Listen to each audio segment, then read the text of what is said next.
Please subscribe. सच्चा शासक।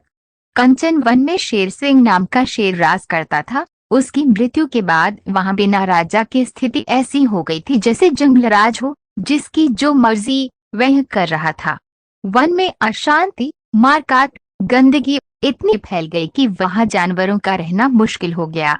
कुछ जानवर शेर सिंह को याद कर रहे थे कि जब तक शेर सिंह ने राजपाट संभाला हुआ था, सारे वन में कितनी शांति और एकता थी। ऐसे ही चलता रहा तो एक दिन ये वन ही समाप्त हो जाएगा और हम सब जानवर बेघर होकर मारे जाएंगे। गोलू भालू बोला, कोई न कोई उपाय तो करना ही होगा। क्यों न सभी आपस में बात करें और हम अपना कोई राजा चुन लें जो शेर सिंह की तरह हमें पूर्ण एक जंजीर में बांधे और वन में एक बार फिर से अमन शांति के स्वर गूंज उठे। सभी गोलू भालू की बात से संतुष्ट हो गए, पर समस्या यह थी कि राजा किसे बनाया जाए। सभी जानवर स्वयं को दूसरे से बड़ा बता रहे थे। सोनू मोर बोली, क्यों न एक तय समय तक सभी को कुछ न कुछ काम दे दिया जाए, तो जो अपने काम को सबसे अच्छे ढंग से करेगा उसे ही यहाँ का राजा बना दिया जाएगा। सभी सोनू की बात से सहमत हो गए और फिर सभी जानवरों को उनकी योग्यता के आधार पर काम दे दिया गया।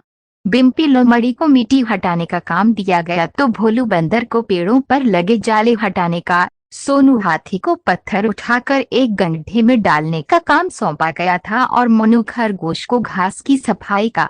जब तय समय बीत गया तो सभी जानवर अपने अपने कार्यों का ब्यौरा लेकर एक मैदान में एकत्रित हो गए। सभी जानवरों ने अपना काम बड़ी सफाई और मेहनत से पूरा किया था। सिर्फ सोनू हाथी था जिसने एक भी पत्थर गड्ढे में नहीं डाला था। अब एक समस्या फिर खड़ी हो गई कि आखिर किसके काम को सबसे अच्छा माना जाए। बुद्धिमान मोनू खरगोश ने युक्ति सुझाई, क्यों न मतदान करा लिया जाए, जिसे सबसे ज्यादा मत मिलेंगे उसे ही हम राजा चुन लेंगे। अगले दिन सुबह सुबह चुनाव रख लिया गया और एक बड़े मैदान में सभी पशु पक्षी मत देने के लिए उपस्थित हो गए।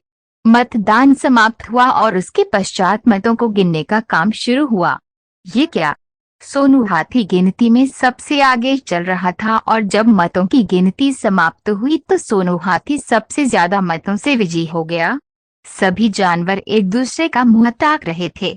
मोनू खरगोश ने कहा कि जिस हाथी ने अपना काम किया ही नहीं वो चुनाव कैसे जीत गया।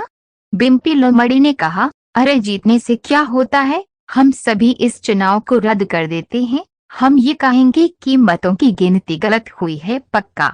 पक्षीराज ये सब बातें सुन रहे थे। तभी पक्षीराज गरुड़ ने सभी जानवरों को संबोधित करते हुए बोला, सोनू हाथी प्रतिदिन पत्थर लेकर गड्ढे तक जाता था, किंतु जब उसने देखा कि उस गड्ढे में मेरे अंडे रखे हुए हैं तो वह पत्थरों को उसमें न डालकर पास ही जमीन पर एकत्रित करता रहा। सोनू ने अपने राजा बनने के लालच को छोड़े जीव को बचाना ज्यादा उपयोगी समझा। उसकी इस परोपकार की भावना को देखकर हम पक्षियों ने तय किया है कि जो अपने लालच को छोड़कर दूसरों के सुख दुख का ध्यान रखें वही सच्चे तौर पर शासक बनने का अधिकारी है। और चूंकि वन में पक्षियों की संख्या पशुओं से अधिक थी इसलिए सोनू हाथी चुनाव जीत गया। ये सुनते ही सभी की बोलती बंद हो गई। सोनू हाथी ने अपनी अच्छाई से चुनाव और जंगल के वासियों का दिल भी जीत लिया था। सीख, सच्चा शासक वही होता है जो परोपकार की भावना को सर्वोच्च स्थान दे। धन्यवाद। ऐसी और कहानियों के लिए चैनल को सब्सक्राइब करें। चैनल पर हर कहानी हिंदी और अंग्रेजी दोनों में उपलब्ध है। इससे आपको अपने बच्चों को अंग्रेजी और हिंदी सिखाने में आसानी